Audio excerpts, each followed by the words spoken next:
मैं हूँ सादिक और आप देख रहे हैं कानूनी दुनिया। तो दोस्तों, आज की इस वीडियो में हम आईपीसी यानी इंडियन पिनल कोड के 23 चैप्टरों में से फर्स्ट चैप्टर के बारे में जानेंगे। आईपीसी के चैप्टर 1 का टाइटल है इंट्रोडक्शन।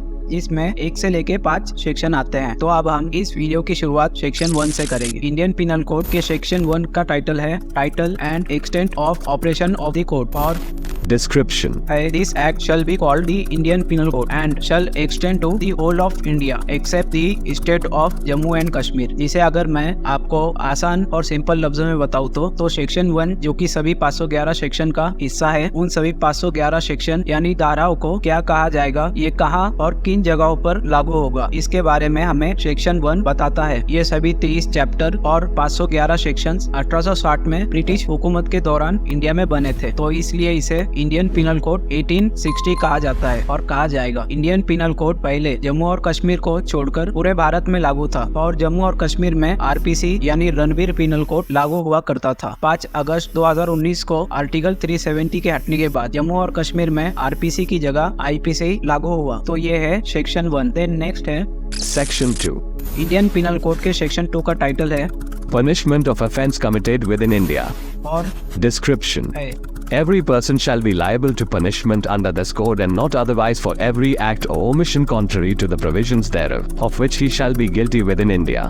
जिसे अगर मैं आपको आसान और सिंपल लफ्जों की माला पिरोकर बताऊं तो इंडियन पिनल कोड का सेक्शन 2 हम सभी से ये कह रहा है कि कोई जानदार चीज जो कि इंसान की कैटेगरी में आती है, जिसे हम जानवर की जगह इंसान कहते हैं, वो इंसान चाहे किसी भी धर्म से ताल्लुक रखता हो, चाहे फॉरेनर हो, जिसका इंडिया से कोई ताल्लुक ना हो, या कोई भी हो, उससे कुछ फर्क नहीं पड़ता। अगर वो इंडिया में रहते हुए कोई ऐसा काम या ऑफेंस करता है जिसे इंडियन पिनल कोड में क्राइम माना गया है, तो उस इंसान को आईपीसी का दोषी माना जाएगा और आईपीसी के हिसाब से ही उसे सजा दी जाएगी। तो ये है सेक्शन 2। देन नेक्स्ट है सेक्शन 3। और आईपीसी के सेक्शन 3 का टाइटल है Punishment of offense committed beyond, but which by law may be tried within India। और Description: Any person liable by any Indian law to be tried for an offense committed beyond India shall be dealt with according to the provisions of this code for any act committed beyond India in the same manner as if such act had been committed within India। इसे अगर मैं आपको आसान और simple लफ्जों में बताऊं तो उस इंसान में 2 बातें होनी जरूरी है जिस पर इंडियन पिनल कोड के सेक्शन 3 के हिसाब से मुकदमा चल सकता है। पहला पॉइंट कि वो इंसान ऐसा हो जिस पर आईपीसी के हिसाब से कार्रवाई हो सके, यानी इंडियन हो। दूसरा पॉइंट उस इंसान ने जो क्राइम किया है वो इंडिया से बाहर किया गया हो, जिसे सेक्शन 3 के मुताबिक ऐसा माना जाएगा जैसे वो इंडिया के अंदर किया गया क्राइम है। सेक्शन 3 को बनाने का मकसद ये है कि अगर कोई इंसान इंडिया छोड़कर किसी भी देश में कोई भी ऐसा काम करता है जिसे इंडिया में क्राइम माना जाता है, तो उस इंसान पर इंडियन पिनल कोड के सेक्शन 3 के हिसाब से उस क्राइम को ऐसा माना जाएगा जैसे वो क्राइम इंडिया में किया गया हो। और एक अहम बात, जिस देश में ये क्राइम हुआ है उस देश में इसे क्राइम माना जाता है या नहीं, इससे कोई फर्क नहीं पड़ता। अगर वो इंडिया में क्राइम माना जाता है और उस इंसान के खिलाफ किसी ने इंडिया में कंप्लेंट की है, तो उस इंसान पर इंडियन पिनल कोड के सेक्शन 3 की मदद से कार्रवाई होगी। तो ये है आईपीसी का सेक्शन 3। देन नेक्स्ट है सेक्शन 4। इंडियन पिनल कोड के सेक्शन 4 का टाइटल है extension of code to extra territorial offences और description. The provisions of this code apply also to any offense committed by Subsection 1 any citizen of India in any place without and beyond India। Subsection 2 any person on any ship or aircraft registered in India wherever it may be। Subsection 3 any person in any place without and beyond India committing offense targeting a computer resource located in India। जिसे अगर मैं आपको आसान और simple भाषा में बताऊँ तो इंडियन पिनल कोड के सेक्शन 4 में टोटल 3 सबसेक्शन दिए हुए हैं, जिसमें सबसेक्शन 1 हमें बताता है कि इंडिया में रहने वाला कोई भी इंसान अगर इंडिया से बाहर कहीं भी किसी भी जगह किसी भी तरह का कोई ऐसा काम करता है जिसे इंडियन पिनल कोड के मुताबिक क्राइम माना जाता है, तो उस इंसान पर आईपीसी के तहत कार्रवाई होगी। और वो इंसान बिल्कुल भी ये नहीं कह सकता कि बेशक मैं इंडियन हूँ लेकिन मैंने ये जो काम किया है वो इंडिया से बाहर किया है, और जहाँ पर मैंने इसे किया है उस जगह पर इसे क्राइम नहीं माना जाता, तो मुझ पर उस काम के लिए जिसे मैंने इंडिया में नहीं किया, इंडिया का कानून कैसे लागू हो सकता है? तो सिंपली आईपीसी सेक्शन 4 के सब सेक्शन 1 के मुताबिक इंडिया के बाहर किए गए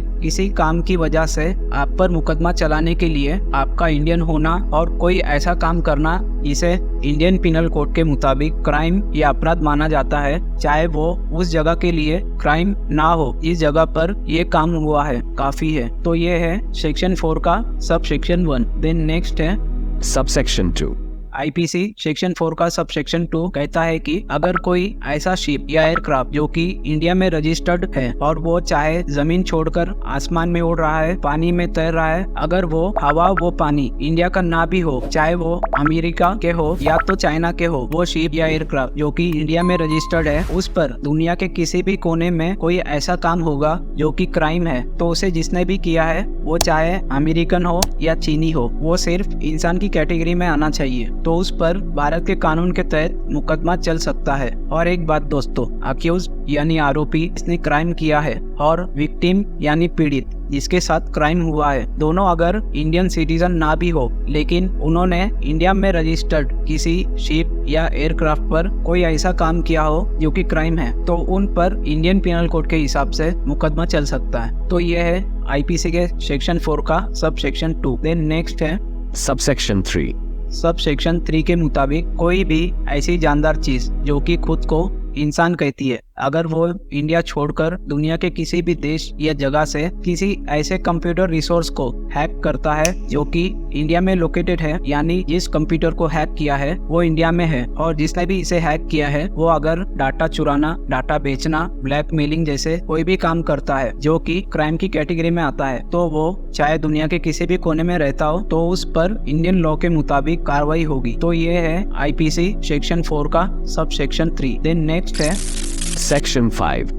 जिसका टाइटल है Certain laws not to be affected by this act.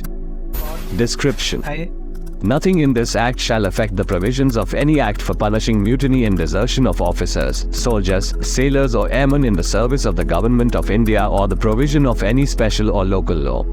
IPC का सेक्शन 5 हमसे कहना चाहता है कि ये जो आईपीसी है वो किसी भी ऐसे एक्ट को इफेक्ट नहीं करेगी जो कि स्पेशल या लोकल लॉ हो, जिसे खास किसी मुद्दे पर बनाया गया हो। फॉर एग्जाम्पल, अगर कोई ऑफिसर्स, सोल्जर, सेलर्स या एयरमैन म्यूटिनी यानी बगावत, डिजर्शन यानी दस्तबरदार, परित्याग करता है, तो अगर वो आर्मी से ताल्लुक रखता है तो आर्मी एक्ट के तहत, और अगर वो नेवी या एयरफोर्स से ताल्लुक रखता है तो नेवी एक्ट या एयरफोर्स एक्ट के तहत उस पर कार्रवाई होगी। आईपीसी इस तरह के किसी भी मामले में मदाखलत नहीं करता जिसके कोई अलग से कानून मौजूद है। तो ये है आईपीसी सेक्शन 5 की जानकारी। तो आज की इस वीडियो में बस इतना ही, मिलते हैं आपसे अगली वीडियो में।